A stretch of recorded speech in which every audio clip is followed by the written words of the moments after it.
Government has been saying that the inflation rates are equal or higher than the increments. First part I want to make is the issue that I consider the inflation rates as released by government what I title paper inflation, given that it says to release the inflation rate has been 2.5% per annum over the past 8 years. And I look at data over the last 8 years.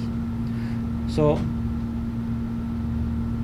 it's basically equivalent to what you're getting in terms of your increment.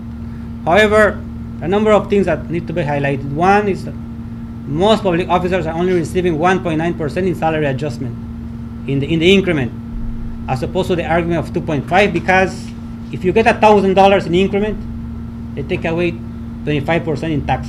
So that's the first fallacy. The second one is that using paper inflation as measuring the loss of purchasing power for the period 2001-2012 is 30%. And those are the reason why the unions are asking this 30%. This is where the 30% comes from. The last agreement was for 1990 to 2000. Now, let's look at inflation and increments. There you have the inflation rates from central bank and from SIB. You know, some of those figures are really troubling to us in the labor movement. For instance, we have 2009 negative inflation, saying to the Belizean society prices are going down.